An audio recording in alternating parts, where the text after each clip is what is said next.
Morning guys, Tuesday morning. Also doing the series down on the beach. I hope the noise is not too distracting, but it's just so beautiful. Gray skies, hopefully we get a bit of rain. That would be so awesome. We're talking about successful people and people who make an impact in the world around us. And we're seeing that there seems to be one common thing that they all have. They all have found that one thing. That when they do it, there's a whole lot of other things that either become unnecessary to do or they become easier to do. We've said so far the priority of finding that one thing is good for emotional wellness. It brings stability, and as James says, it keeps us single-minded, because there's nothing more unstable than a double-minded person. I want to continue talking about that today by considering the principle of one thing. We've spoken about the priority for emotional wellness and for success and effectiveness in life. But I want to take it a step further today to say there has to be a principle involved in this great thing that we're talking about. And it all revolves around one thing. It revolves around finding the truth. Now, truth for many people is a relative term. We know the absolute truth of what God says. Don't mess with that. That's God's truth.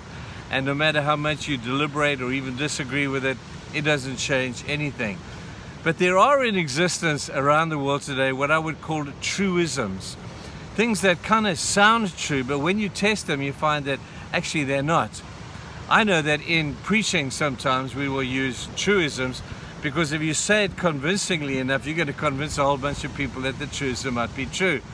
I know probably all of you churchgoers have heard the illustration of the frog. The frog that when you put it in cold water, and then as you raise the heat, that frog doesn't recognize that the heat is getting hot and will eventually sit in boiling water and die. I'm going to tell you, it's not true. It's a truism. I can say it very convincingly and make it sound like, wow, that would be true, that the frog just gets used to the heat until it dies in the middle of a boiling pot. No, that's not true at all. It's a truism. And there are many truisms out there. One of the truisms that we try and teach ourselves, as we say in popular psychology, you'll hear people say, you could do anything you want to do. That's not true. I can say that as convincingly to you as anything, but there are some things, no matter how badly I want to do them, I will never be able to do them. It's a truism. Some truisms say, never give up. I'm going to tell you people, there are some things we need to give up. When you've battened down that door time after time after time, it hasn't worked. Unless you have a divine voice from God, word from God, I'm going to tell you people, there are some things you need to give up. So we base our lives upon these things. Another truism is the truism of multitasking. You women think you can multitask. Rubbish. There's no such thing. Because to do two things at once is to do neither. You could only do one thing at a time. Have a look at some of the tragedies that have occurred in the world today. You have traffic controllers trying to land two airplanes at the same time. That's a remedy for disaster. You have women who try and put their baby in a bath and answer the phone at the same time, and many tragedies happen because they can only do one at a time. What about driving? You use your cell phone when you drive. That's dangerous, we're told. It reduces your effectiveness as a driver 40%. It's almost like drunk driving. You cannot do two things at the same time. You've got to find that one big thing. Listen, even Jesus in Luke chapter 8 was tempted to do two things at the same time. He had Jairus on the one hand saying, Jesus, come to my house. And he had the woman with the issue of blood on the other hand saying, reach out and touch the Lord. And he had to stop and do one at a time. He could have called them both and said, okay people, you know who I am God in the flesh, I'll handle this. And he didn't do that. He did one at a time. The other truism that says that everything matters equally, I tell you people, that's not true. There are some things that matter a whole lot more than you would realize, and we sometimes play them down and we make them look small, and we really, at the end of the day, you find out how in fact big those are. I love Max Lucado. Some of his stories that he tells, these modern day parables are awesome. And one of his stories that I particularly like is the story of the Christmas situation in the town, Christmas tree app. They invite the kids, the mayor of the town comes to give kids presents. Every year they arrive, and in this group of kids every year is this man who is mentally retarded, and so he arrives every year and he thinks he's a kid, he thinks he's going to get a present, but every year he's disappointed. And so one year the naughty boys of the town play a trick on him, and they get a beautiful box and they wrap it up and they put it amongst the parcels.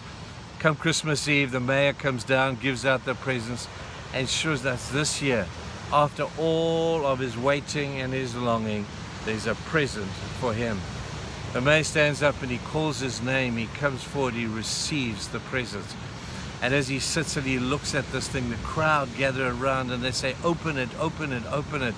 And it looks so beautiful, it looks so full of potential. The wrapping is on it, the ribbon is there, and the name is on it.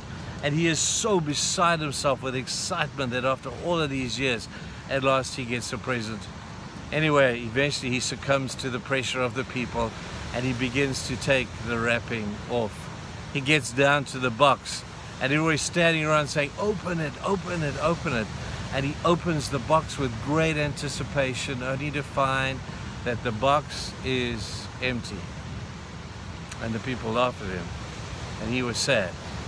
Well, that's a great story, but it illustrates an incredible truth. You see, people, there will come a day at the end of our lives when the wrapping comes off and the ribbon is gone and the name tag is kind of lost in the archives of life around us, and you look into the box that is or was your life, and sadly it's empty.